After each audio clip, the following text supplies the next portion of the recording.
Good evening, everyone. My name is Dawn. Thank you for joining this webinar brought to you by ASQ Innovation Division. The topic of tonight's webinar is Finding the Hidden Gems, Setting Acquisitions Up for Success.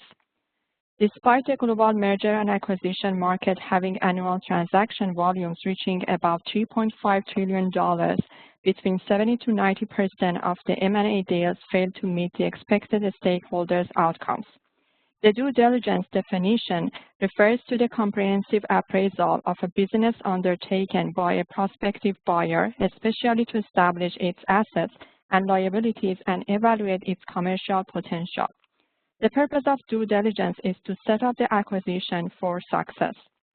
The learning objectives are understand the quality role in due diligence, identify the quality systems to focus on during the due diligence process, effectively manage the challenges involved with limited timing and information, and learn the keys for successful due diligence.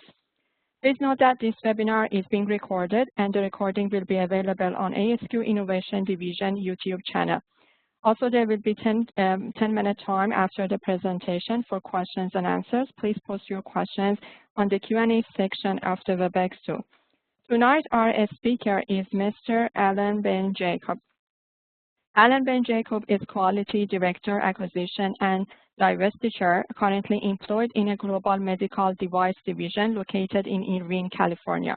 Alan has more than 18 years of medical device industry experience as a quality executive leading teams in quality systems, supply chain, quality engineering, regulatory compliance, and R&D working for several leading technology companies in US and Israel. Alan is proactively engaged with the business development team and is leading several projects of acquisitions and divestitures. He has a doctorate in business administration, master's of science degree in quality assurance and reliability, bachelor's degree in industrial project management and quality engineering, and he is certified as a Green Belt. He is a member of ASQ and a previous speaker at the Orange Empire Section 701. He is a member of the following societies: National Society of Leadership and Success, the National DBA Society. And lastly, Alan published a peer-reviewed article entitled Mergers and Acquisitions, a qualitative study in the medical device sector in the International Journal of Management, Economics, and Social Sciences. Thank you very much, Alan, for accepting to be our speaker tonight. Without further ado, I would like to hand it over to you. Please take it away. Sure. Thank you. Good evening, everyone. You probably felt the vibe and the passion that I have for the merger and acquisition. A great area to be in general, and definitely in the quality world. So I really hope that you'll find this presentation interesting, and I will be open to answer question and connection. I put here my LinkedIn details, so feel free to connect afterward. So basically in this presentation, I will try to touch the high level of the merger and acquisition to bring you some facts on the merger and acquisition, some surprising facts that we are seeing in the last year or so. And then I will dive into the definition of the due diligence, the quality role in the due diligence, some statistics, and lesson learned, which is an important part that I think in every area that you are dealing with, it's very good to do a session of lesson learned and to see how you can continuously improve. So few quotes that I found as relevant to this topic. The first one from Jeff Bezos, that if you are not trying, you will regret. And this is something that, you know, as organization, you know, we can be very conservative, but if we want to progress, we need some innovation, some creativity, and I think a very good example of Jeff that he is doing it in his day-to-day in Amazon. The second quote from Steve Jobs, and how to get closer to customer, how always to be on top of the requirement. And this is what we are doing in quality. And I remember the example from 20-something years ago when I did my master, that when you have a laundry machine, you also want to use it to climb and to take something from above. So you prepare a laundry machine to do the laundry, but you can also use it to put stuff on it, and you always need to be in front or on top of your customer. And the last one is I'm very into sport, and you will see it in the next slide. And in the past, I played tennis, and John McEnroe is a hero that didn't control his mouth much, but I think this quote was nice to bring, that the greatest strength is that he has no weaknesses. And also as an organization, sometimes we think that we are okay now in #1, we don't need to do anything, but if we are not planning and doing some strategy, someone will beat us. So a bit about me. I'm located in Irvine, currently working as a quality director in the A&D field.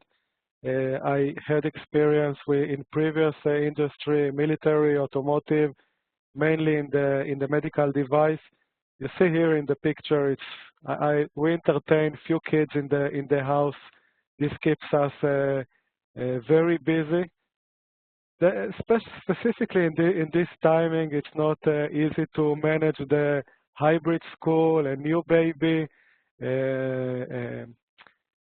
on-site school. So it's very challenging, but I'm sure that also the rest of the listeners are having a challenge, this or another. I'm doing some swimming. This year I found myself trying to pressure test myself, and I start with some open water swimming. Originally, I'm from Israel. The Mediterranean Sea is excellent temperature, but here I learned that I can also adopt not easily to the cold water of the ocean. So now the temp is around 59 to 61 if we are lucky, and definitely something to bring the adrenaline up. And then I'm also looking to do some study and research and presentation. And this is a picture from 2 years ago. I did presentation in ASQ, and also this is some activity of pushing my dissertation on the A&D world, and this transition into an article that I publish. And I'm always looking to see how I can further learn, and how I can further do more research on this very unique area of quality that we are doing these days, but also the quality connection with other organizations. We cannot work by ourselves. Specifically, the connection with the business development is a fascinating place that I'm doing it almost 3 years officially, and unofficially much longer. And it's something that I feel that is evolving.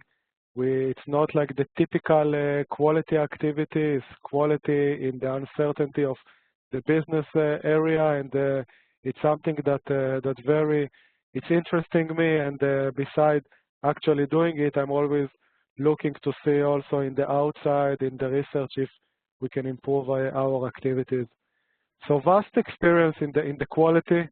So I think there is nothing, or I touch on every aspect in the quality world, with some aspect in supply chain and R&D in the beginning of my career. So this is about me. Yes, animation. I'm always forgetting the animation. Few parts that relevant about me, and I think are also key for success, again, in the unique area of quality in business development. You have to be creative. So in some elements in the quality organization, creativity is not a key. In this one, you have to be creative. You have to be curious. You have to keep the balance. You have to think outside of the box. You need to move fast with the pace of a potential deal, do like a quick assessment, give recommendation. Sometimes you don't have the week, month, year to give your recommendation. You have to do it very fast. Multiple technique of how to do virtual tours, or how to do a visit in the site and give conclusion in one day of a visit. And this kind of technique and mechanism is something that you need to engage, earn, so that you can bring impact to the organization, specifically in the area that I'm doing. So I really like the academic part, and I didn't want to burden you with all the definition and the research, but there is a vast researchers, and I put here IGMS is the magazine that I publish my article. You can take a look, you can Google it, but this is like calling for hundreds and thousands researchers, and this area, unlike similar to other areas, is very popular. It's not specific the quality aspect of M&A, merger and acquisition, but you have the connection of quality to everything that you are doing. And if you want to succeed with the merger and acquisition, quality has a key role, finance and other departments. But this lecture is for quality, so I'll focus on the quality. So the M&A is a combination of two organizations. So here, small graphic that I put together, and very simple definition. You have one organization, which is existing organization. You have the other one, a target organization, and then the existing organization is looking into the target organization, whether it's a concept, an idea, a product, a service. It can be multiple kind of product that this organization is doing, and basically the combination of the two called merger and acquisition. The outcome of merger of an acquisition can bring to a product that is readily available, and you can launch it. And then also you can have a quick access to new client because they are already part of the target company. So by buying it, you are expanding your customer network. And this is also bringing into a fast business growth. So some advantages of the merger and acquisition that is also connected to two types of a company growth. The inorganic growth is again using an acquisition of something that you don't have internally and you are looking outside to bring in. And then the organic, which is using the existing resource, the existing research and development team, innovation team, supply chain, to introduce a new product, the service, you name it. So two types of company growth. Again, as mentioned in the previous slide, the outcome of inorganic is immediate access to new customer, short time to market, because sometimes relying on the processes that are used internally in the company, sometimes it's very slow processes, and with bringing new company, you already have a product that is readily available to go to the market, and less internal complexities.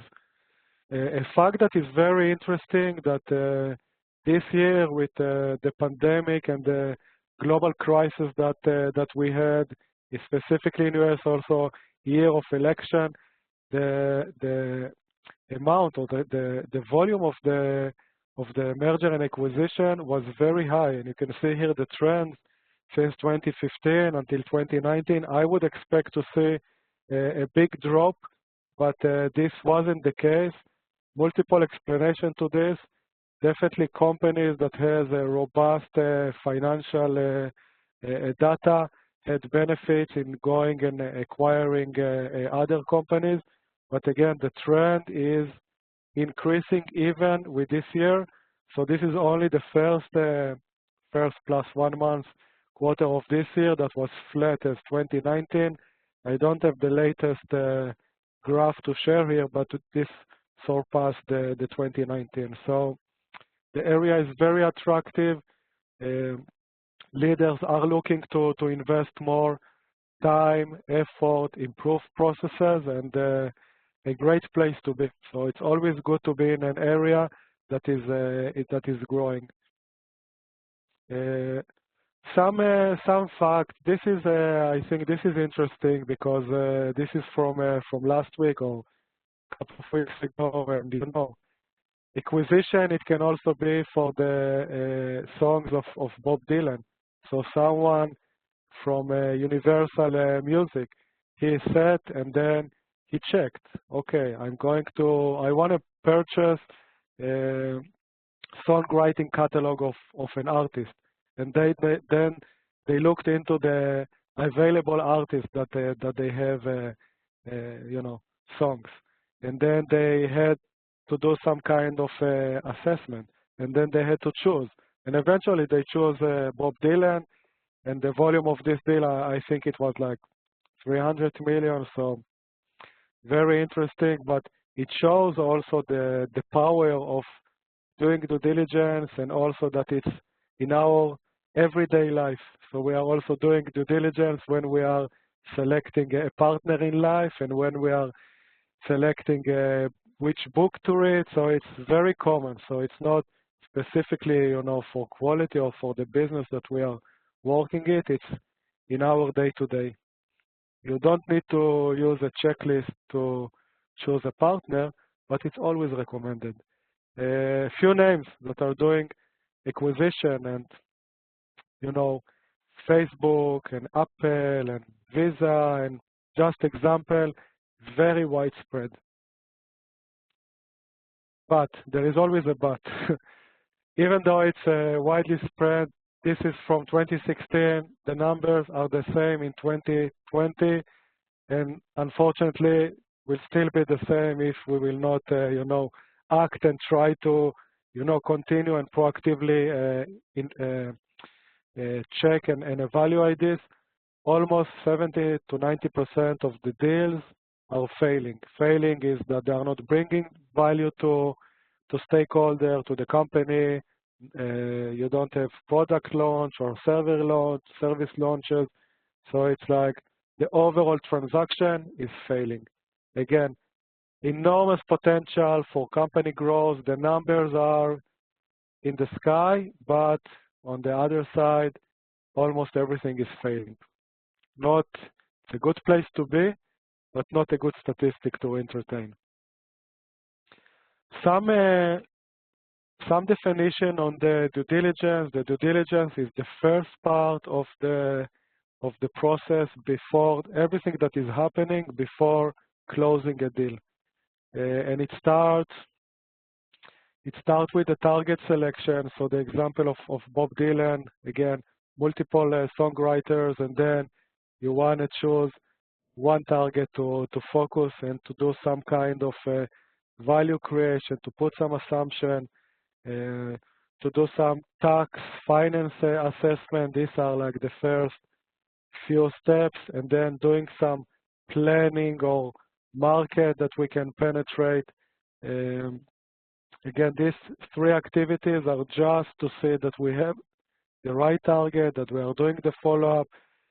Typically, it takes years, this kind of activity, before it's moving into the official due diligence assessment. Again, in my experience, also in literature, you don't see something that it's effective and you can do it in 1 month. Usually, you need to, definitely in a global companies, you need to spend time in follow-up and always to check if this opportunity can bring you value, if it can bring value to the competitor. Less, again, quality involvement in this initial part, but something that is happening. And as you will see in the next slide, it's a good place for quality also to be engaged and to start collecting some information and providing some information. So the diligence part, it's in the middle of the process that quality is getting engaged, and this is including site visits, either on-site or virtually in our times, and then planning some transition of the integration and executing integration so that the two companies will actually be acting as a one company. So the definition of the due diligence, I'll spare you the reading of this sentence, but it's very important to show that it's a cross-functional, it's checking not only the quality aspect, also the finance, the tax, the legal, in the medical devices industry, also the medical safety aspect. So it's a big activity, big group that is checking. Sometimes a company of 5 people. So you need to imagine 100 people coming into a company of 5 people. That it's how to manage this kind of of chaos. I mentioned I'm now moving more into the quality part of this due diligence, because as much as this process is fascinating, important, and is happening, I really wanted to focus on what quality is doing in this. And you see here the dog that is pushing the early engagement, and this is reflective in my entire career. When we are doing design control, it will be good that quality will be one of the first parties that are seeing the idea, entertaining with okay, which supplier you are choosing to do it, and not sometimes they are getting notified a day before a release. So the early engagement is also applicable in this one and in all other fields that we are acting in quality, because eventually we want to be proactive, give services to the organization, and not to be the bad traffic light or traffic officer that is always stopping. So few activities that we are doing as part of the due diligence, and as a quality organization, we have the abilities, capabilities, experience, knowledge in conducting audits. Specifically for me, I did multiple supplier audits and multiple internal audits, and I supported multiple notify or external audit. So I'm bringing all of this experience into an assessment that is part of this due diligence. So it's doing risk classification of the company, understanding the core quality function. Again, if you have a team of 100 people asking questions for 5 people, then it's very hard, and you need to be very innovative in how to get the information that is needed in order to bring yourself to a point that you can do a risk classification. Of course, the audits, which talent we want to retain in the business, because eventually there are some, and if I'm looking on a startup, sometimes there are people that love to work in a startup environment, and moving into a more organized organization, it's breaking obstacles in their thinking, in their creativity, in their ability to do stuff. So this is definitely something that it's good to look as far as the diligence, and also to plan the organization after the acquisition is taking place. The integration planning is also something that I visited as part of my dissertation when I interviewed a few leaders in the industry and asking for strategies that they are using to have successful merger and acquisition. One of the leaders, he refused to answer the specific question.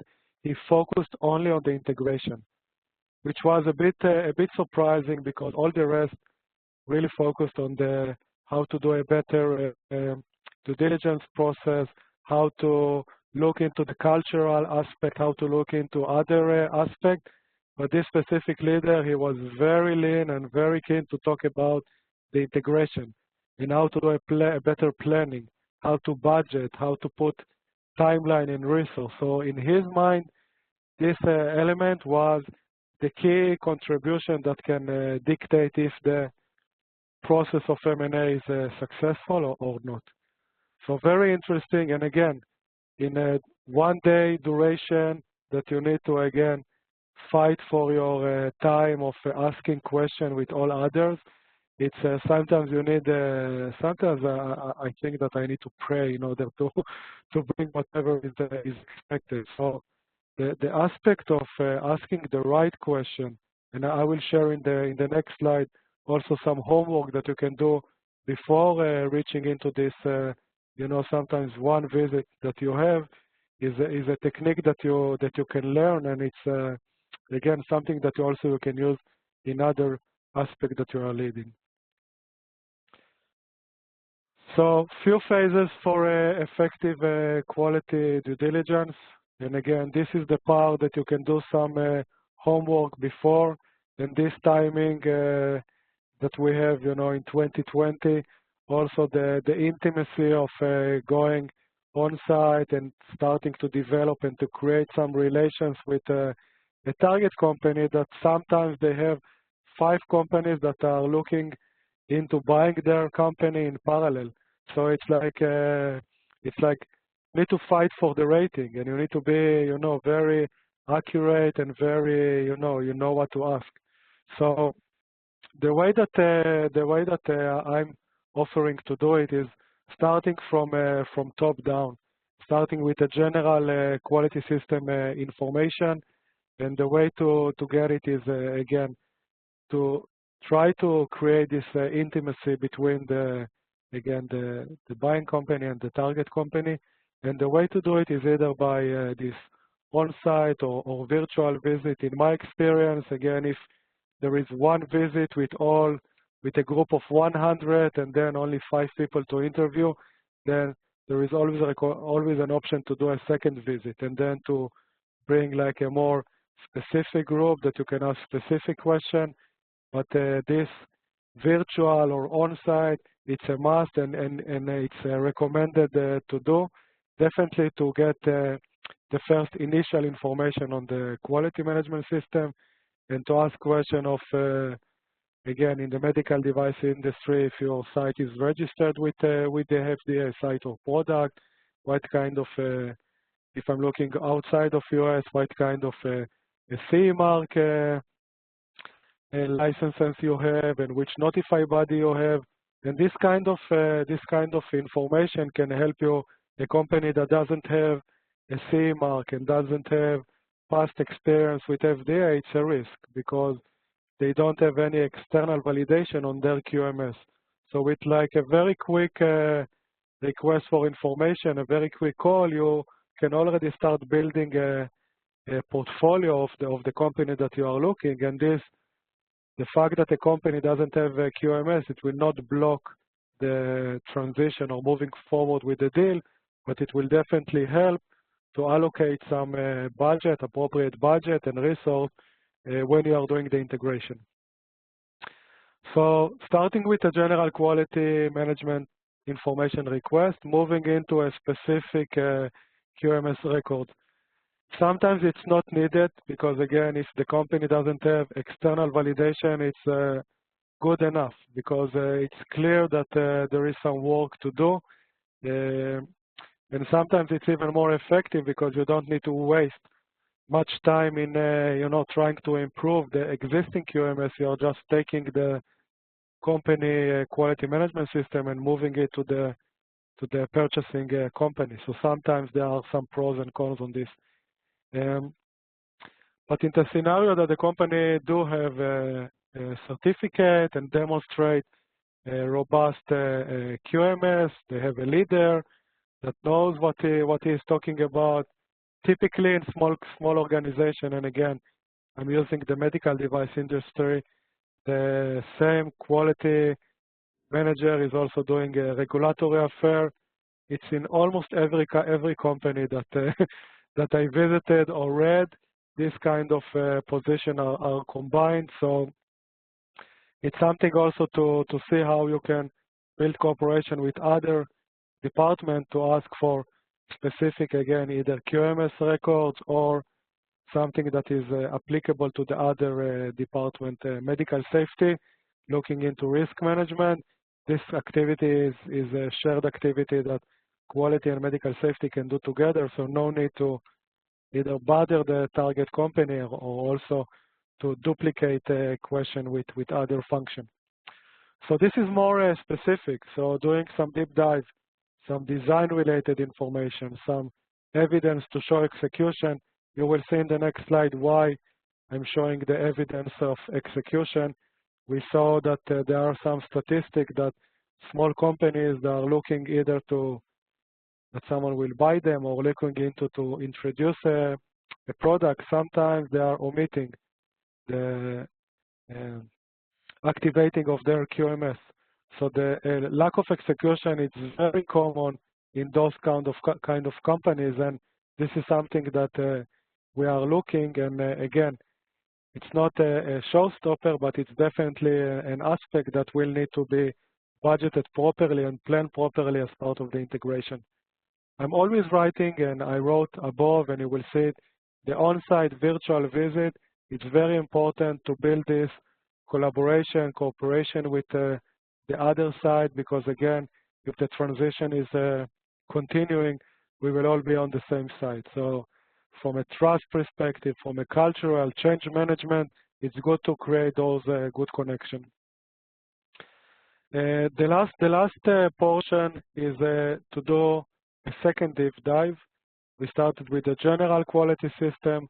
We moved into a specific records to check some of the execution, and then to expand a bit the checking. Because I mentioned as quality, we have the experience of doing and knowledge of doing and participating in audits, and this is something that we can bring, and we are bringing added value to the entire due diligence team. So looking into clinical design control, into supply chain elements, sterilization that is applicable and one of the causes of issues in day-to-day, but also in due diligence. So this is the part that we are looking into a second deep dive. Again, if time allows. If not, this is areas that we are identifying as requiring more checking and requiring more budget and timeline as part of the integration. So this is sort of a checklist. In my organization, we are using a very detailed checklist. Here is the part of the creativity and thinking outside the box, how you are, asking the right question and not using, 500 lines items with question, and asking a specific question that you can use afterward to give recommendation, which is here, to give recommendation if you need to stop the deal, if you have opportunity to do some better negotiation because the target company is not doing specific element, or if there are opportunities that can mitigate as part of the integration. In my experience, the items from the quality area, usually to always are opportunities to correct as part of the integration. The mainly deal stopper or opportunities to impact is a lack of commitment, either to external agency, which is in the limit between quality and regulatory affair, or it's tax or finance or benefit related. So these are more into the area of stopping a deal or a better negotiation. Of course, there are other aspects that the company is not ready to or not mature enough to get acquired. They are publishing that their product is ready, but when we are assessing it, we see that it's not ready, and you'll be surprised that companies are publishing, writing articles and showcase how fantastic is their product or service, but when you are actually doing it, you see that this is just, it's nice article and picture, but nothing behind it. So again, this is just to iterate the previous slide. The data collection is the first phase. You need to try to source information for multiple opportunities, whether it's visit or request or calls or connecting with colleagues that are doing similar activities. So quality is very close to supply chain.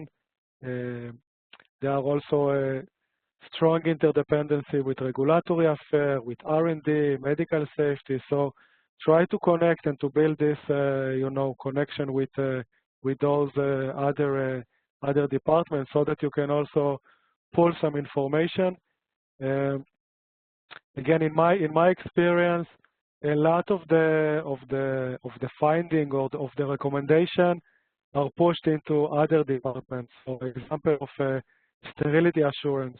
Sterility assurance, if the target company is using sterilization company, it's important to see if this company, not many sterilization company existing and are recognized by the FDA and the other agencies. So one test point is to check if we have any past experience with the company. Another checkpoint is the contingency. So if they are doing sterilization in one chamber, the specific location, then this is a contingency that we need to build. It's a finding that quality can put, but it's something that needs to be managed by supply chain and business.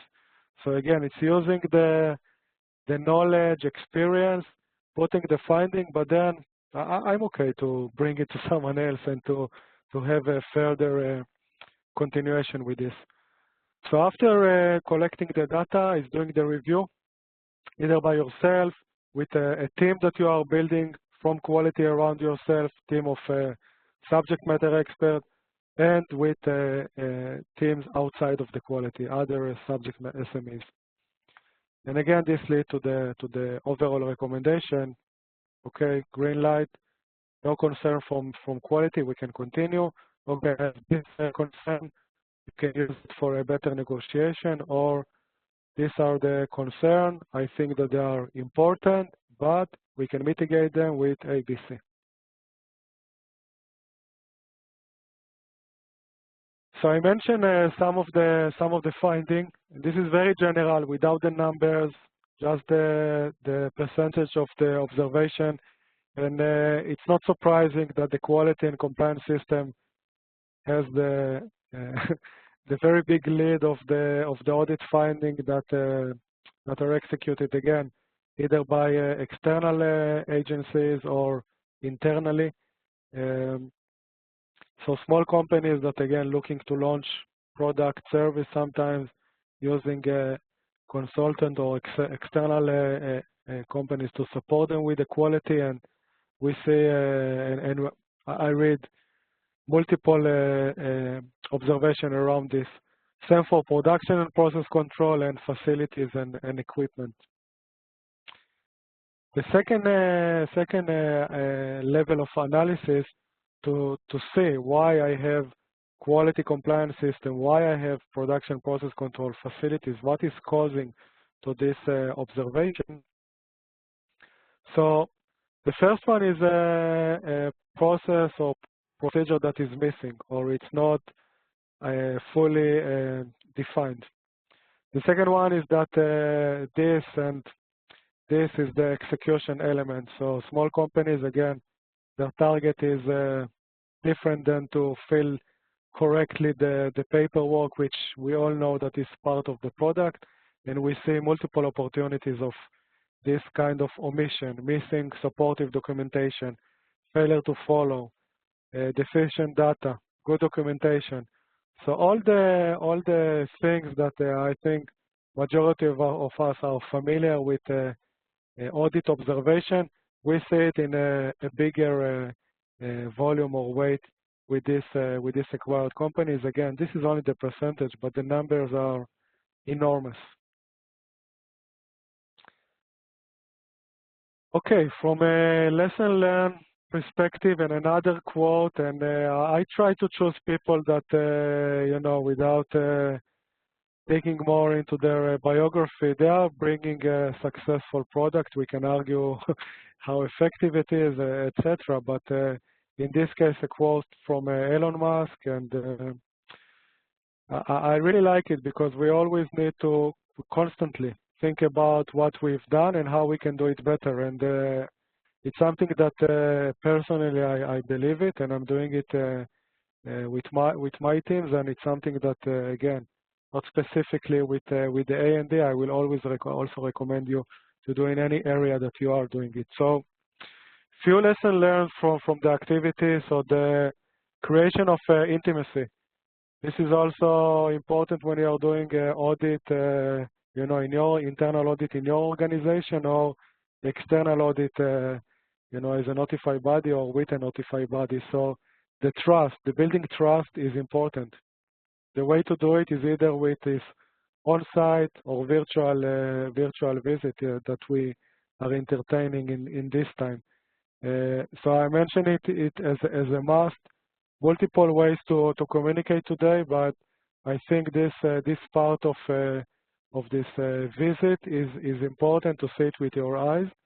There is a new standard for internal audit that it's showing how to do a virtual audit.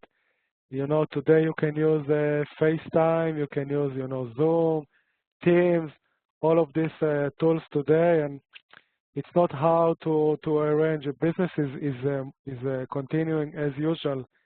Same for acquisition, and I'm also doing divestiture. And if we are looking into opportunities to divest a company, and there is a company that is interested and wants to see the site, then we are using virtual visits for this. So the business is moving. The touch point is important. So the diligence process can take 2, 3, 4, 5 years. It's in peaks. Sometimes it's requiring clinical evaluation. Sometimes it's requiring waiting for feedback from external agencies. And if you are disappearing, you are not having any continuation. So the routine touch point is very important to maintain. The engagement is important with all the other parties. Eventually, you are not doing due diligence just for the sake of quality. So quality is part of a bigger team. So it's good and recommended to connect with the others and to see if they have something, or if they are requesting. Supply chain always requesting that quality will look into supplier management. Eventually, strong interdependency between the two. So one example of a collaboration that is built and is, again, I can give multiple examples with other collaboration and other department. I think this is the last slide, so we'll have also time for a question. But the importance of the report, it's a key, because the report is used internally and externally. The output of the report is also cascading into an integration plan. So elements that you identify as a recommendation that you need to fix, then the place to fix it is as part of the integration. And if you are not specifically mentioning it in the report, then this will not be reflected in the priority of the integration. We need to remember that if we are buying a company, we want to have this immediate benefit of increasing the market share, getting new customer, getting a new product. And sometimes if the CAPA process, for example, is broken, then why do we need to spend time on fixing the CAPA while we have a product to launch? So by creating a report with severity of potential areas that we have, then this is also helping to negotiate and to make sure that we are driving activities in the integration in parallel to launching a product, or in parallel to doing other collaboration with this new company. Communication, I mentioned it twice. So 2 ways of communication. So the target company, again, I mentioned it before, it's important to build this intimacy, this trigger or input to change management. Eventually, if a global company is coming and buying a small company, sometimes you always need to take the psychology aspect of it, the cultural difference, that again, a wide range of literature around this. So in my experience, with a proper communication and explaining why you are doing it and what is the desired outcome, and even accepting a pushback from the target company. The dialogue, the strength of the dialogue, is helping to build trust. When you have trust, it's also easier to get even weak areas or missing software or missing headcount from this target company. Without this trust, they will be shut down. They will not share anything, and it will be not effective. The frequent communication with the D leader. Eventually, I mentioned the interaction of the quality A&D team is with the business development team. The business development team typically comes from the finance area, or areas that are less close to quality, supply chain. I saw some example of R&D people that moved into business development, but they are more keen to look into the numbers, the benefit, within what is it for me, less with the part of the quality area, sometimes even supply chain and other aspects. So by building this, again, intimacy with the D leader and the cross-functional team, I found it very, very effective and very helpful in transition some of the finding to upper management, because eventually a deal with a transaction of 5 million, 500 million, or even higher, the times or the meetings that are needed to get this one approved and to progress with this, they cannot invite the entire organization. Typically, it's the D leader or someone from the business development area. So the fact that you are having a good connection and cascading the observation that you see and making sure that they know to explain it and to share it with upper management, not because we want to block the deal, because we want to do an effective integration after the deal is announced, then I found it to be very, very effective. So the communication is with the target company and also with the cross-functional and with the D leader.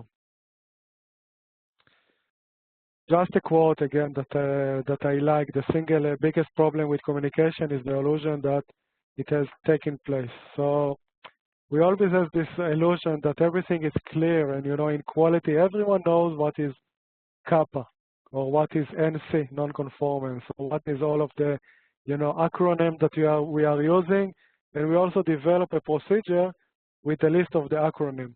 So it's like no one knows it, or they have like some acronym that we are using, they are using it differently in their respective area. So the fact that we have this communication and we are proactively pushing for this communication, it's something that it's important. It's a key for success.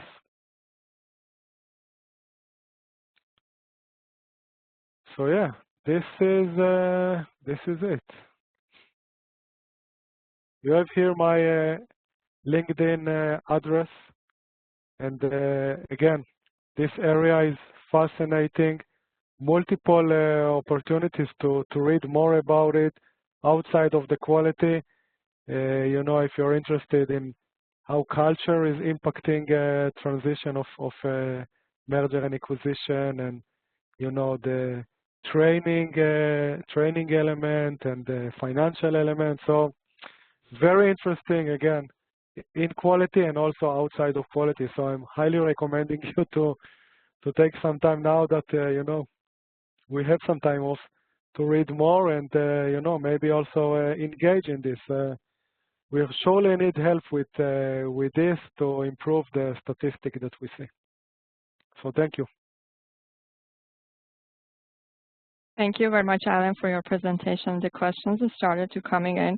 So the first question is, any key difference between certification audit and due diligence audit in QMS? No difference. The only problem or challenge is the timing. So if for certification you have 3 to 5 days with 1 or 2 auditors, and you have even time to go to lunch and dinner, and even to breathe.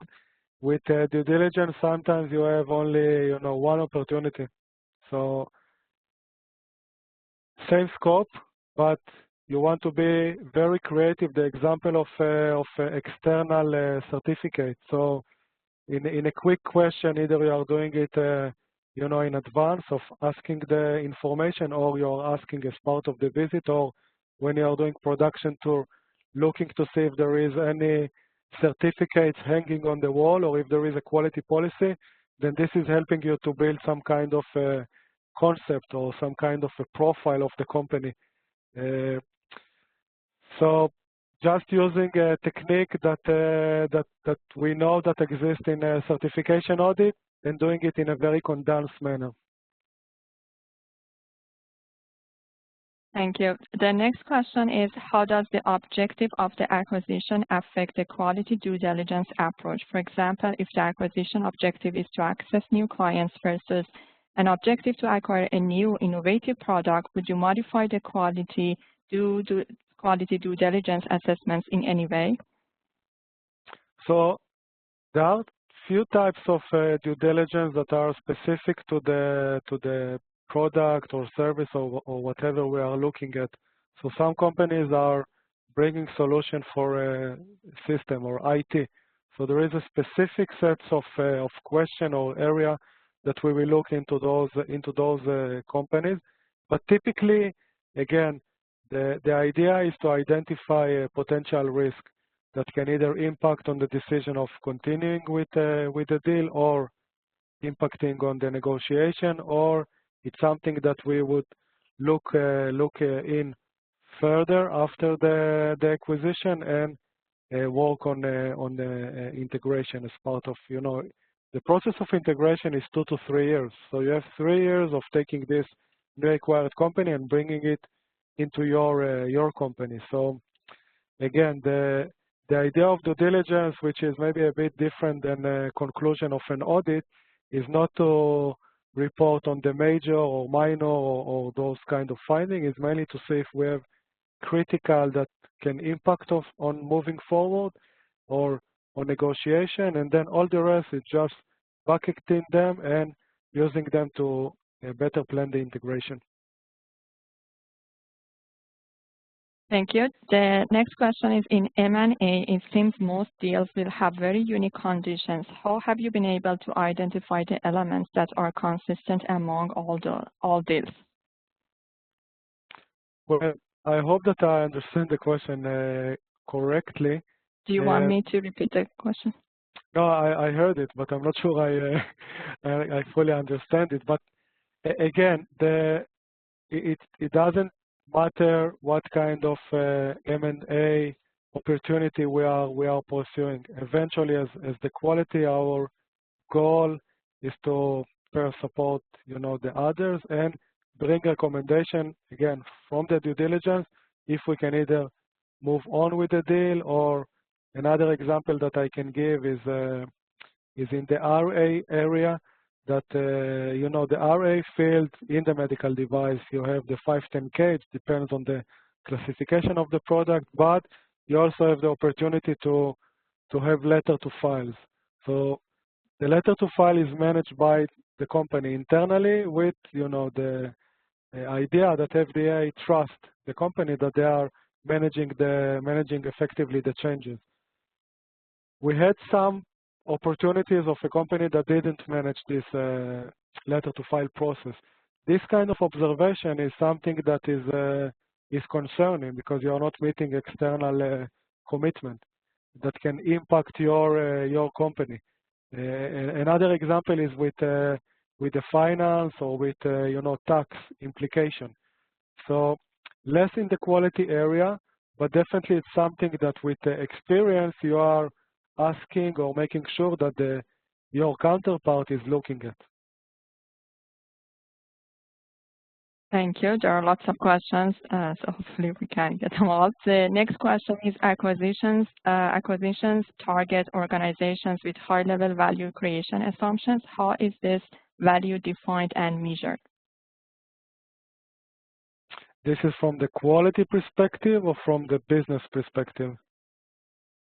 I assume I'll take it from the business perspective. And again, I'm representing quality in those discussions, but I did mention the early engagement. And, in the past, before asking for the early engagement, I always wanted to know more in advance. But now that I'm pulled into assessing some of the opportunities and I see how unorganized it, sometimes I'm regretting of asking, but typically is looking into the market potential, is looking into what the competitors are doing. Sometimes if you are not buying an opportunity, someone else will buy them. So it's like a game, like kids. So if you are not buying this candy, someone else will take it, but you want it.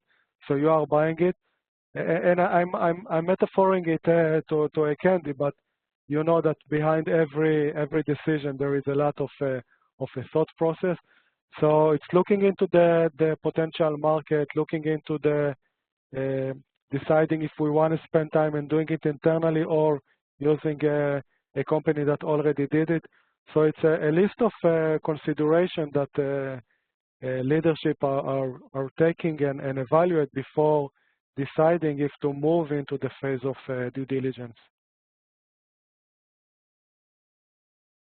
Thank you. The next question is, what was the most challenging M&A cycle you've worked on, and what quality innovation tools did you bring to bear on the challenges? Yeah, thank you for the question and questions before. So the challenge is the wall that you have between the two companies. So there is always the hesitation of the target company that it's either justified because they don't know, you don't know what you don't know. And secondly is because there are other companies that are assessing them. And the third is that they still need to take care of the base business. So the challenge is always how to pull information that you can use in order to give the recommendation. The tactic is, again, I'm waving with this communication and visits and all of it, but this is what helped me in the past.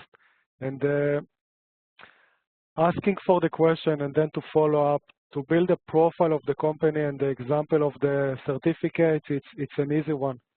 So within minutes, either by asking or by looking into the applicable, the FDA site, again, focusing on the medical device industry. So FDA or outside of the FDA, TÜV or BSI or GMED or, the other DEKRA, the other notified body, you can also look in their site.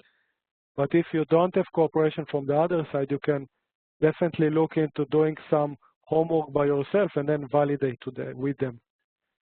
So the technique is just by asking the question, no answer, try to collect it by yourself and then validate it with the other party. And if this is not working, to escalate it. So in my experience, we had one opportunity that we didn't succeed to get information, and this was extremely challenging, and we just escalated that this is not happening, and eventually other factor didn't contribute to not continuing with the deal, but definitely it was something alarming that we are asking for a simple question and we are not getting any reply. So there are cases that you are hitting a wall, and then again, in my experience, by escalating it, it's either fixed or contributing to a decision. Thank you. The next question is, are there any checklists for due diligence audit for different fields you employed, where we could find it for reference? Yeah, the literature. So we are entertaining few lists. In my experience, it's a typical QMS or certification checklist that you can utilize and see how you can do it in a minimal time. So again, initial visits is 4 or 5 hours. That typically a company is allowing you to to do this, a target company allowing you to do this introduction, either on-site or virtual visit, and then, with multiple factors, sometimes you can hardly even introduce yourself. There is always a portion, if there is a product involved, a portion of doing a facility tour. This is the time that you can, again, look on the wall, take a look at the garbage cans, look behind the machine, trying to build some kind of profile of the company, even if it's only 20 minutes. So again, the checklists are good, and it's helpful to remind you stuff, but eventually it's the experience and the minimal timing that you have, and just trying to seize the opportunity of, again, if there is a production tour, okay, try to focus all your effort into this production tour so that you will be first in line of working with the one that is presenting, and then even, taking the time to look behind the machine, or looking in the garbage can, or trying to check if they have some data integrity issues, copying machine, or all of this good stuff that we know and we practice in our day-to-day. Thank you. And I think I missed this question. So what is your key go-to innovation quality tool that you use on an ongoing basis, and what positive impact does that have on the process? Yeah, so, I don't want to sound like the continuous improvement, the lesson learned, this is something that I truly believe in. So if you can reach to more, research, if you can reach to more, my company is huge, like more than 200 companies. So if you can reach to peers of yours, if you can enlarge your knowledge, share your experience, and you are getting also back from what they are doing and how they are doing it. So this cycle of the Deming cycle of plan, do, make, act. This is something that I'm always used it in my past, also in my personal life. But it's something that if you are not learning and educating yourself and other, you will stay behind. So I'm always looking into this lesson learned cycle. Thank you very much, Alan. I think that was the last question. If there are any more questions, you can post them in the Q&A section of the WebEx tool. Probably have 1 more minute for questions. Even less, because I need to take my kids to swimming class, but even less, but yes. this is fun. So I think there are no more questions. Thank you very much, Alan, for your presentation. And I would like to remind everyone that you can find the recording of this webinar even on ASQ Innovation Division YouTube channel. Great, thank you. Thank you very much. And if there aren't any more questions, we can conclude our event. Thank you, everyone, for joining this webinar. Have a very good evening, and happy holidays to everyone.